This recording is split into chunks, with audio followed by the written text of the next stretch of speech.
Good morning my dear students. बच्चों, last time हमने Hindi grammar की बुक स्टार्ट की थी और हमने पढ़ा था भाषा और व्याकरण। आज हम सेकंड चैप्टर पढ़ने वाले हैं जिसका नाम है वर्णमाला। तो देखिए, आपको यहाँ चित्र दिखाई दे रहा है। क्या है ये? मछली, ये सूरज, ये किसान। हमने ये तीनों शब्द बोले, हमारे मुंह से अनेक ध्वनियां निकली। जैसे हमने बोला मछली, मछली एक शब्द है। अब इसमें कितने वर्ण आपको दिखाई दे रहे हैं? 3, मछली। अब हम इनको अलग करके लिखेंगे। सिर्फ आपको 3 दिखाई दे रहे हैं, लेकिन यदि हम इन सभी वर्णों को अलग अलग करके लिखें तो ये कितने ध्वनियां होंगी इसमें? 1 2 3 4 5 6 किस तरह से होंगी ये आज हम पढ़ेंगे। हम देखेंगे कि वर्णों को किस तरह से अलग करके लिखा जाता है शब्द में से। ठीक है, अब मछली है, ध्यान से देखेंगे आप। म, यहां हमने लिखा म। अब म एक शब्द है, वर्ण है, उसमें क्या जुड़ा हुआ है? म, हम बोलते हैं म, तो उसमें म में अ जुड़ा हुआ है। म में क्या जुड़ा होता है? अ।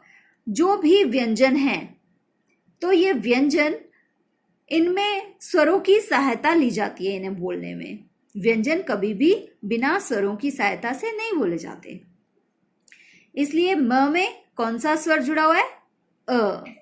तो म में अ, तो म प्लस अ कर देंगे। और व्यंजन जो होता है, अब इसमें से स्वर को निकाल देते हैं तो हम इसके नीचे हलंत लगा देते हैं, ये आधा अक्षर रह जाता है। ठीक है, तो म प्लस अ। तो आप ध्यान रखना, जहां भी हमें कोई मात्रा लगी हुई दिखाई नहीं दे रही तो समझेंगे उसमें अ स्वर जुड़ा होता है।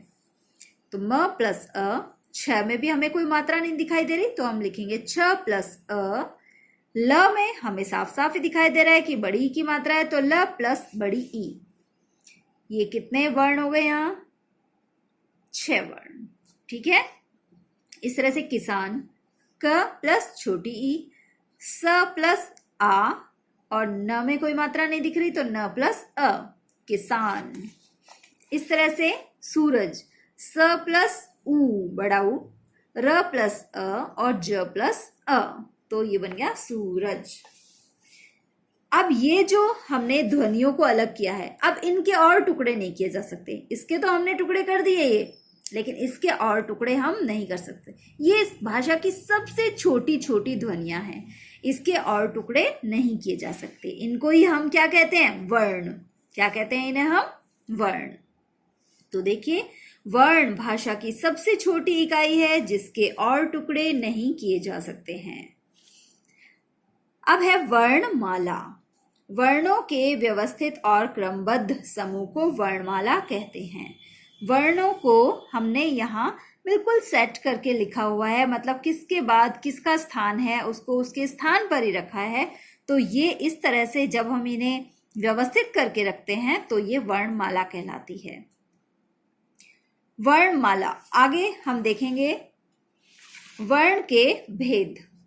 वर्ण के 2 भेद होते हैं, स्वर और व्यंजन। ठीक है, तो हमारी वर्णमाला में स्वर भी हैं और व्यंजन भी हैं। अब कौन से स्वर हैं, कौन से व्यंजन हैं, ये हम इधर देखेंगे। स्वर, जिन वर्णों का उच्चारण करते समय हवा मुंह से बिना किसी रुकावट के बाहर निकलती है, उन्हें स्वर कहते हैं। हिंदी में 11 स्वर होते हैं। कौन कौन से? अ, आ, ई, उ, री, ए, आई, ओ, औ। आप इनको बोलकर देखेंगे तो आपको पता चलेगा कि मुंह से बिना किसी रुकावट के हवा बाहर निकलती है, उन्हें ये स्वर कहलाते हैं। अब है व्यंजन। व्यंजन वे वर्ण हैं जिनके उच्चारण में हमें स्वरों की सहायता लेनी पड़ती है। व्यंजन वर्णों को बोलते समय हवा मुंह के अनेक भागों से टकराकर बाहर निकलती है। व्यंजन वर्णों को जब हम बोलते हैं तो उनको बोलते समय हवा डायरेक्ट बाहर नहीं निकलती। जैसे अ, हवा डायरेक्ट बाहर निकली, लेकिन क हमने बोला तो टंग हमारी ऊपर टच हुई, तो डायरेक्ट नहीं, बीच में उसमें रुकावट आ गई। ठीक है, तो व्यंजनों की संख्या होती है 33। कौन कौन से होते हैं व्यंजन? क ख ग घ ग, च छ ज झ ञ, ट ठ ड ढ ण, त थ द ध न, प फ ब भ म, य र ल व, श श स ह। ये हो गए 33 व्यंजन। इसमें अन्य में 2 हैं, ये जो ड और ढ है, ये है ड और ढ। इनके नीचे यदि हम बिंदी लगा देते हैं तो ये बन जाते हैं अड़ और अढ़। सभी व्यंजनों के अंत में अ की ध्वनि होती है। क ख, लास्ट में सब में अ की आवाज आ रही है, तो इसका मतलब व्यंजन में स्वर की सहायता ली हुई है, अ स्वर जुड़ा हुआ है इनमें।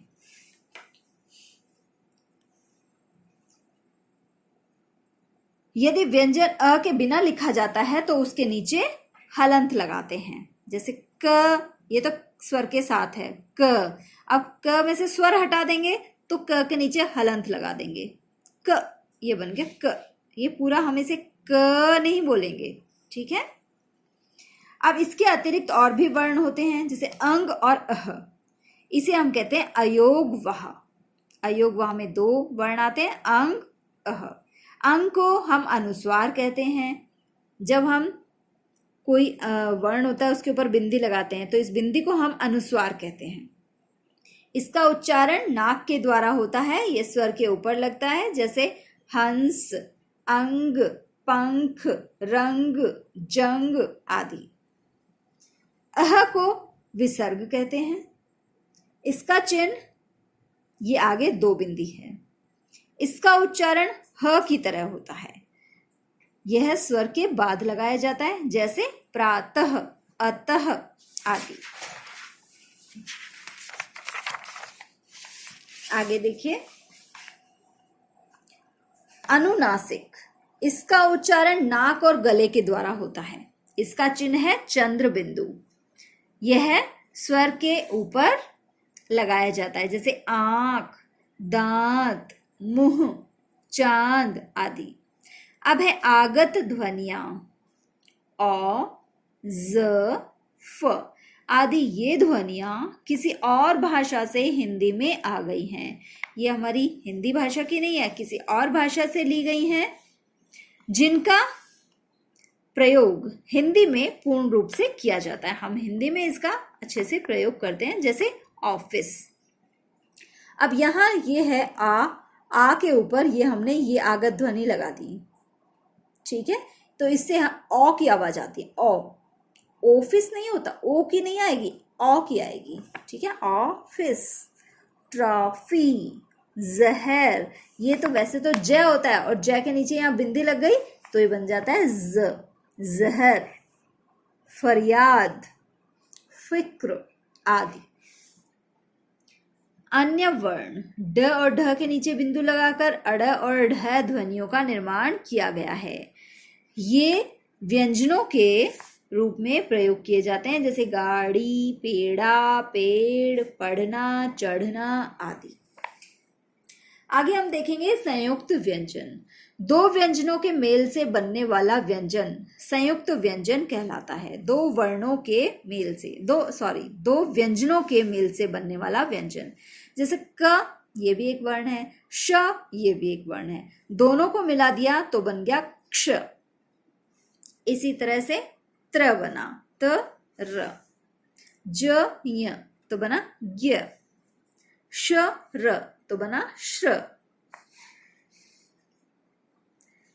अब है मात्राएं। ये आप सब अच्छी तरह से जानते ही हैं। स्वर जब व्यंजन के साथ जुड़ते हैं तो उनका रूप बदल जाता है। उस रूप को क्या कहते हैं? मात्रा। स्वर, ये सब स्वर हैं, ये मात्राएं हैं इनकी। ये व्यंजन में स्वर को जोड़ा और क्या वर्ण बना। देखिए, अब अ की कोई मात्रा होती नहीं है। क में अ जुड़ा तो बन गया क, शब्द बना कमल। आ की मात्रा क में आ जुड़ा, बन गया का, कार। क में छोटी ई, की, किसान। क में बड़ी ई तो बड़ी की बन गई, कील। क में छोटा ऊ, कु, ये बन गया कुली। क में बड़ा ऊ, कू, ये बन गया कूलर। क में री, क्री, क्र नहीं बोलेंगे इसे, क्री बोलेंगे, कृष्ण। क में ए तो बना के, केला। के में आई में दो मात्राएं होती हैं, ए में एक मात्रा होती है, कई, कैलाश। क में ओ की मात्रा, एक डंडा और ऊपर मात्रा लग जाती है, कोयल। दो मात्राएं होती हैं डंडे के ऊपर तो औ की मात्रा होती है, कौ, कौवा। ये आगत ध्वनि वाली मात्रा है, क, कॉफी। ऊ, छोटा ऊ और बड़ा ऊ की मात्राएं र के नीचे न लगाकर बीच में लगती हैं। ये बात आपको हमेशा याद रखनी है। जैसे र में ऊ की मात्रा तो नीचे नहीं लगी, र में ऊ की मात्रा र के आगे लगती है बीच में। रुमाल, रुपया, रूप, रूखा, ये छोटा ऊ की मात्रा है जो ऐसे लगती है सिर्फ, और ये बड़े ऊ की मात्रा है, ये ऐसे लगती है, लेकिन दोनों मात्राएं र के यहाँ बीच में लगती हैं। ठीक है, तो ये चैप्टर कंप्लीट हो गया हमारा। एक बार इसके ये हाइलाइट्स पढ़ लेते हैं। वर्ण भाषा की सबसे छोटी इकाई है। वर्णों के व्यवस्थित और क्रमबद्ध समूह को वर्णमाला कहते हैं। वर्ण के दो भेद होते हैं, स्वर और व्यंजन। दो व्यंजनों के मेल से बनने वाले व्यंजन संयुक्त व्यंजन कहलाते हैं। अ की कोई मात्रा नहीं होती है। छोटा ऊ और बड़े ऊ की मात्राएं र के बीच में लगती हैं। ठीक है, अब इसकी एक्सरसाइजेस देखेंगे। चैप्टर आपको अच्छे से रीड करना है अपनी बुक में, जिससे कि और अच्छी तरह आपको समझ में आए। भाषा की सबसे छोटी इकाई है वर्ण। वर्ण के कितने भेद हैं? दो। कौन कौन से? स्वर और व्यंजन। इनमें से स्वर कौन सा है? देखिए, क, अ, ड़, अ स्वर है। इनमें से व्यंजन कौन सा है? ई, ग, उ। व्यंजन है ग। अब फिल इन द ब्लैंक्स। वर्ण भाषा की सबसे छोटी इकाई है। वर्णमाला में स्वरों की संख्या 11 होती है। वर्णमाला में व्यंजनों की संख्या 33 होती है। अनुस्वार वर्ण के ऊपर लगता है। अनुस्वार कौन सा होता है? जिसमें बिंदी लगती है। क्ष, त्र, ज्ञ और श्र, ये कौन से व्यंजन हैं? संयुक्त व्यंजन। उ और ऊ की मात्रा र के बीच में लगती है। Next exercise. नीचे दिए गए स्वर आगे पीछे हो गए हैं, इन्हें क्रम से लिखना है। तो देखिए, अ, आ, ई, उ, री, ए, ऐ, ओ, औ, ये हो गए स्वर। कितने होते हैं स्वर? 11 है। तो ये 11 स्वर हो गए हैं। अब ये व्यंजनों की है, वर्णमाला है, इसे हमें कंप्लीट करना है। क के बाद आता है ख, ग, घ, अंग, च, छ, ज, झ, य, ट, ठ, ड, ढ, अणे, और यहाँ अड़, ढ़, त, थ, द, ध, न, प, फ, ब, भ, म, य, र, ल, व, श, स, ह। अब निम्नलिखित शब्दों में से वर्णों को अलग अलग करके लिखना है, मीन्स वर्ण विच्छेद करना है हमें। कबूतर, ये एग्जाम्पल दिया हुआ है। बकरी, देखो जहां आपको याद रखना है, जहां कोई मात्रा नहीं है वहां प्लस अ लिखना है। व्यंजन जो भी हम अलग करके लिखेंगे हलंत जरूर लगाएंगे। ब प्लस अ, क प्लस अ, र प्लस बड़ी ई, ही, ह में छोटी ई, म में आ की मात्रा, ल और य तो ल प्लस अ और य प्लस अ। गुलाब, ग प्लस छोटा ऊ प्लस ल प्लस आ प्लस ब प्लस अ तुलसी, त प्लस छोटा ऊ प्लस ल प्लस अ प्लस स प्लस बड़ी ई। मिठाई, म प्लस छोटी ई प्लस ठ प्लस आ प्लस बड़ी ई, मिठाई। चित्रों को देखकर सही मात्रा का प्रयोग कर उनके नाम लिखने हैं। हाथी, सूरज, नाशपाती, गमला, कौआ, पपीता, मुर्गा, आंखें। अब ये वर्ग पहेली है, ऐसे देखना है तो ये है कलम, ये है गमला, लालटेन, यहां बन गया नल, लड़की और कील। ठीक है। एक्सरसाइज, निम्नलिखित प्रश्नों के उत्तर लिखिए। तो देखिए ये क्वेश्चन आंसर्स करेंगे हम। निम्नलिखित प्रश्नों के उत्तर लिखिए। पहला है वर्ण किसे कहते हैं, इसके भेदों का नाम लिखिए। वर्ण भाषा की सबसे छोटी इकाई जिसके और टुकड़े नहीं किए जा सकते हैं, वर्ण कहलाती है। भाषा की सबसे छोटी इकाई जिसके और टुकड़े नहीं किए जा सकते हैं, वो क्या कहलाती है, वर्ण। वर्ण के दो भेद होते हैं, स्वर, व्यंजन। ठीक है। नेक्स्ट क्वेश्चन, हिंदी में स्वर और व्यंजनों की संख्या बताइए। हिंदी में स्वरों की संख्या 11 और व्यंजनों की संख्या 33 होती है। मात्रा किसे कहते हैं, स्वर जब व्यंजन के साथ जुड़ते हैं तो उनका रूप बदल जाता है, उस रूप को मात्रा कहते हैं। तो ये जो क्वेश्चन आंसर्स हैं ये आपको अपनी नोटबुक में करने हैं। ठीक है। डेट जरूर डालेंगे आप, जब भी करेंगे हर काम करते वक्त डेट जरूर डालनी है।